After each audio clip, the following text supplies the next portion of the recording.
Welcome to the podcast where I talk about what really shapes our health, not just our habits, but our mindset. I'm April, a health and weight loss coach who is on my own journey to lose weight, rebuild confidence, and most importantly, change the way I think about myself and my goals. Each week, I will talk about the real challenges of weight loss, the ups and the downs, and the powerful roles our thoughts and approach play in transforming our bodies and our lives. Whether you're just getting started, feeling stuck, or ready to level up your results, this is your space for real talk and a reminder that change always starts from within. So take a deep breath, get comfortable, and let's get into it. So we are wrapping up January, and while you're listening to this, it's going to be February because it releases tomorrow, and today is February 1st. So today I want to talk about something really important, which is something that many of us might skip, and that is reviewing the month. So we want to review January, and we want to use the information to create a smarter and a more realistic and a more approachable plan for yourself for February. So, especially with January, we have such high expectations, and maybe we're feeling a little deflated because we didn't hit all of the goals, or we're questioning what we did. But this review is not about judging yourself. It's not about starting over, and it's definitely not about new year, new me. This is about January giving us information, right? It wasn't a test. You didn't pass or fail, but you got information to look at. And if you're willing to look at it honestly, we can make February a lot easier and keep moving forward towards our goals.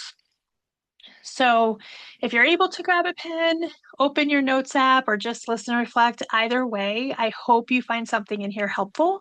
And I hope you take some time to look at January and see what it taught you. So, what we want to look at is consistency, not perfection, right? I talk about it all the time. Perfection is not real, consistency can be. So, how consistent was I with my meals? How often did I move?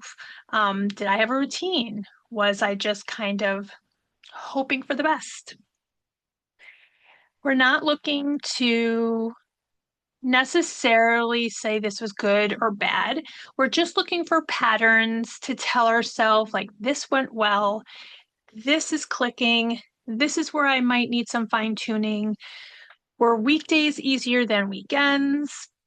Did I track when life was still busy? Did I only track on the days that were less busy, when it seemed less stressful to do so? The patterns tell us the truth and the information, right? Not the judgments on what we've done.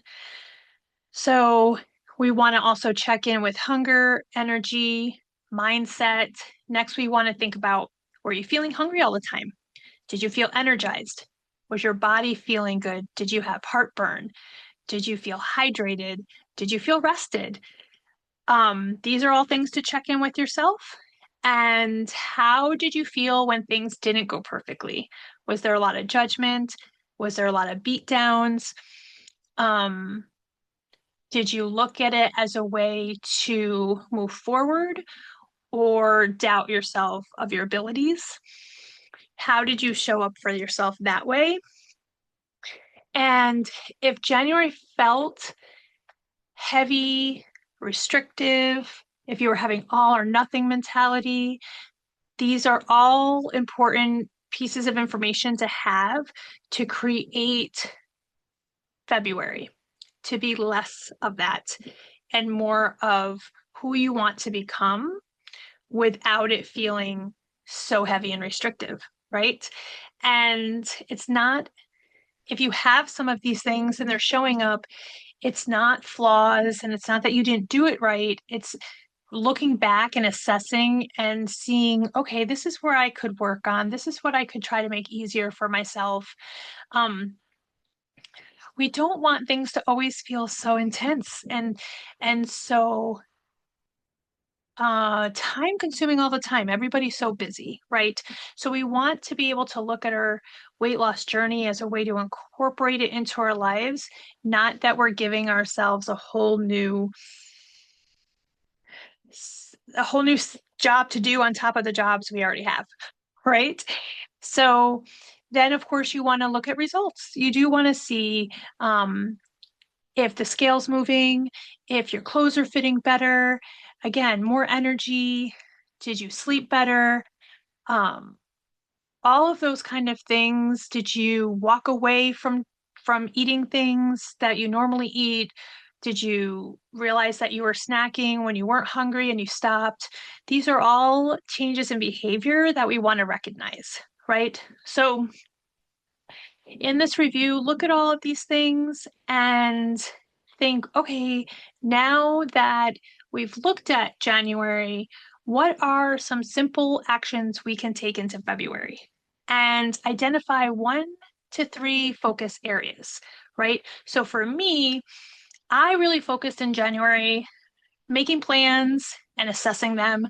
I sent them to a friend, and that was a habit I wanted to reestablish for myself and get back into the groove of, because it does feel good for myself when I do that. I don't find planning stressful. So it was good to get back into that.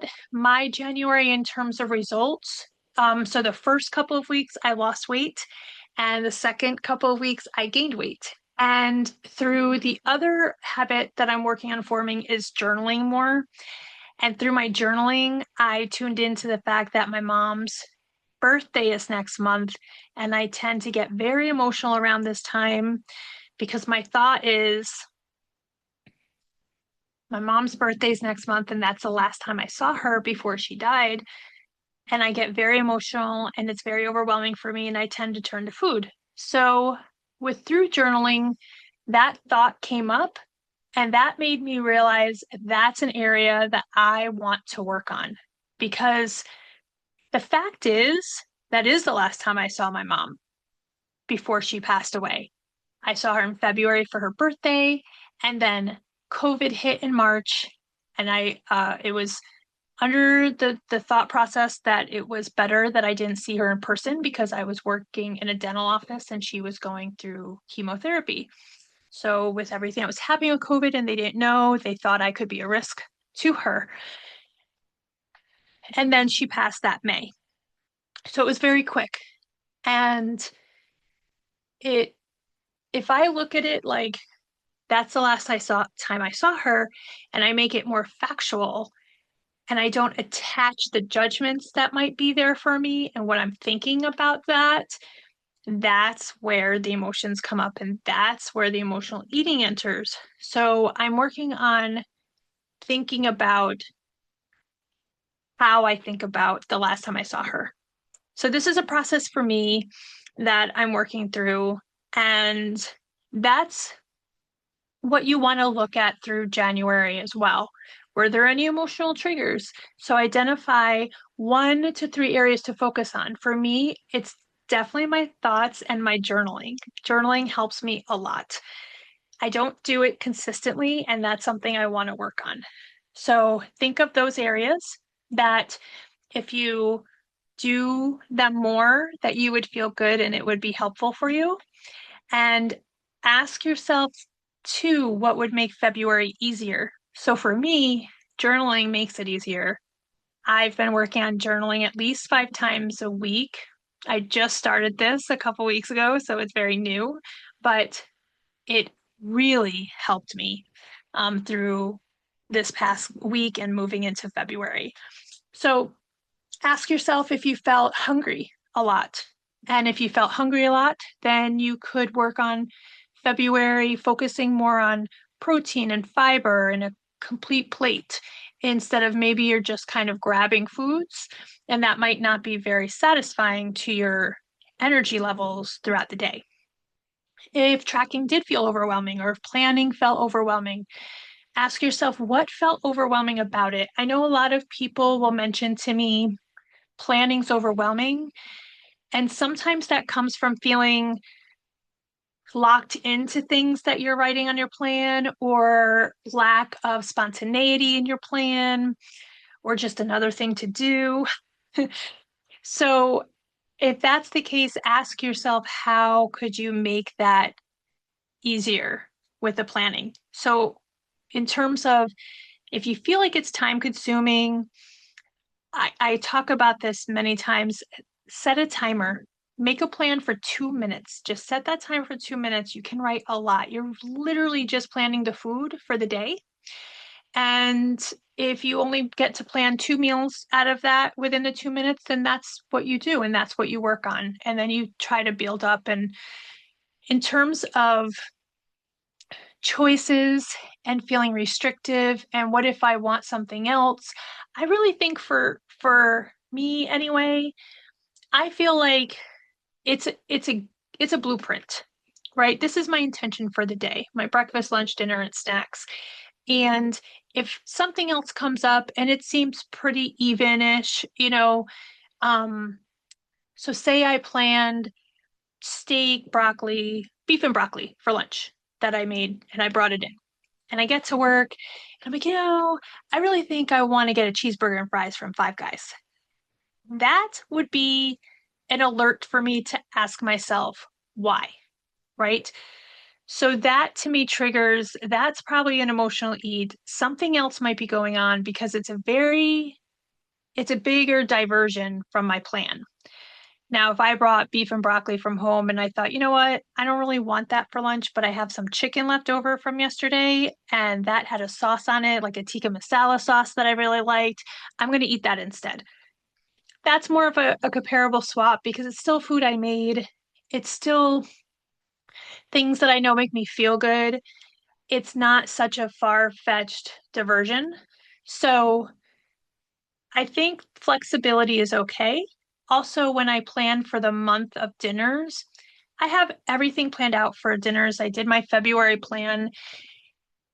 And if on Tuesday we plan tacos, but on Thursday it had salmon, and for whatever reason on Tuesday we're more in the mood for salmon, switch it. That I don't think that's anything crazy. But again, if I have a plan for tacos and I say to Kevin, I really want to get tacos from the local restaurant, that to me signals something else is going on because I love our food at home. So takeout always to me is a moment to take pause and ask myself why I want to do that first. And so in terms of not knowing what to put on the plan too, you could put many choices. You could really look at what you normally eat, have a couple choices. There's a lot of ways to do it.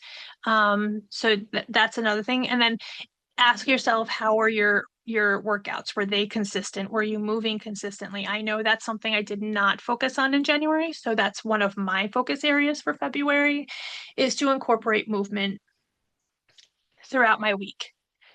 Um, you could also pick just one thing to focus on for the month instead of so many things. Maybe having so many areas to work on at once might be feeling overwhelming to you. So really you want to look at how you're feeling. Drop into yourself and say, okay, what did I learn from January? How do I want to set myself up for February? And what is my capacity for what I want to work on in February?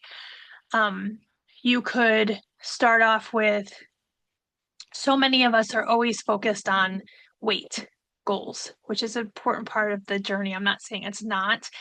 At the same time, um, the habits that we form and the consistency in them ultimately will bring us those results on the scale. So you could, instead of focusing on wanting to lose an X amount in February, you could say, and if you noticed you were hungrier more often in January, you could say, okay, in February, I'm going to eat protein at every meal. I'm going to be protein focused, focus on eating that first, maybe end the meal with eating the carbs. You could talk about how much movement you want to achieve in a week. You could talk about planning meals or planning even a meal. Start with something that's super easy. A lot of people tend to eat the same thing for breakfast. So if that's the case, write down your breakfast every day. Start with planning one meal. Results come from behaviors and developing them and making it second nature to yourself. So that's what we really want to think about and how to keep showing up consistently. It's when you are doing something on a regular basis and your plan is to do it every day. Let's say that's what you think, right? I'm going to do it every day. I'm going to plan every day. And if you don't plan one day and then you're having judgment on that, and then you tend to show up and not plan the next day, that's where we kind of go astray. Where if we're looking at a week and we say, hey, I planned 5 out of 7 days, that's great. And I'm going to keep building on that. That's a very different thought for ourselves. And the second thought, I think, definitely keeps us moving forward more, right? So staying consistent is important, even when motivation dips, even if you're feeling off for a day, getting up the next day and saying, okay, this is what I'm going to focus on for today. So we want to also plan for what the month is. So Valentine's Day, we're a couple days shy in February. There might be social events. So plan for it. Don't think to yourself, oh, there's Valentine's Day and there's going to be all kinds of candy and cookies and treats around. So I'm not going to be able to lose weight this month. That's a very all or nothing way of thinking, right? So if there's 28 days in the month, Valentine's Day is one day. That's still 27 days that we can work on staying on plan and honoring the hunger that we have and doing what feels best to us that's going to make us feel good. And when we think about January and moving into February, we want to also ask yourself, what threw me off? What was something that kept showing up that was tricky? So for me, I know my weekends, I still struggle with getting all of my water in on the weekends. I also have been struggling during the week. It's super cold, and I am not a fan of being cold. But I did start to put a little bit of hot water in my water from the cooler at work to warm it up a little bit, and that was helpful. Um, or after work, after dinner, sometimes people struggle with getting home and then they snack in between making dinner and eating dinner. So, what could I do in place of that? Could I make tea while I'm making tea? Is a big one for me. So, I tend to throw that out a lot because I find tea very comforting. I enjoy it. So, that's something that works well for me is making hot tea when I'm having moments of maybe feeling like I want to eat and I'm not quite ready for the meal yet. I also like to keep vegetables, sliced up peppers, cucumbers, stuff like that around. Um, if you want to develop the habit of movement, you could set up a time that works best for you. We've talked about this in other podcasts too. If you plan for the morning, have a backup plan, a plan B, if some reason the morning does not work out for you, and just allow flexibility, right? Don't be so hard lined with things if something doesn't work out just so. And like I definitely, so I netted January with a loss of minus zero point 0.8. So to some, that might feel like, okay, that's not really much accomplished, but I really did accomplish a lot in January. And I reestablished my habit of planning. I reestablished my habit of assessing. I reestablished my habit of sending it to a friend. I started journaling. I have a whole list of things in January that I feel really good about and things that I'm working on and that I'm moving forward to into February, I'm sorry. So it's not starting over. It's not a judging zone. It's really just looking at January, seeing where you excelled, seeing where you might want to work on, and looking into February and setting up real attainable habits for yourself that you can keep building on that feel true to you. Again, I after the podcast about being yourself and listening to yourself and taking ownership, it's really important to ask yourself, like if you're hearing me talk about working out or doing movement 5 times a week and that does not feel good to you, like if your body kind of coils back and you're like, oh, that sounds like a lot, then that's not the goal that you want to work on. You want to ask yourself, what goal do you think is going to help me, or what habit is going to move me forward? And does that feel good to me? Does that feel like something that would fit into my life that I would enjoy doing? And I don't mean that you always have to be so happy to want to do it, because even though one of my goals is to reestablish getting up in the morning to do my movement, I don't love getting up in the morning, but I absolutely love the way I feel afterwards. So that's what I'm going to think about. And I have to give a shout out to my friend Sonia. She let me know that her word of the year was after. And now that's what she's thinking of, like, how I'm going to feel after I make this decision. And I thought that was really great. And I really appreciate Linda wrote in her word of the year. I can't remember what it is right now. I'm so sorry. But a few people wrote in, reached out, let me know. I'm so glad that that was something that was helpful to people. So keep working on that. Progress comes from doing core habits well over and over again. So before we wrap up, I want you to do 3 things and write down 3 things January taught you. Choose one habit you want to focus on for February and commit to staying consistent. You are not perfect. None of us are, but you are not behind and you are not failing. We are all learning. You are learning.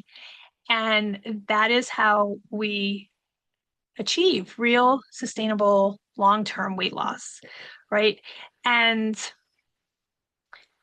I really value that you're here and listening and that people reach out and support me doing the podcast. And so thank you for being here. And if this episode was helpful, please share it with someone who you think might benefit from it. If you have questions or a topic you'd like to hear about, my email is coachapril@wakeupwilling.com. And as always, please remember to wake up willing to do something that feels good to you. Have a great week. Bye.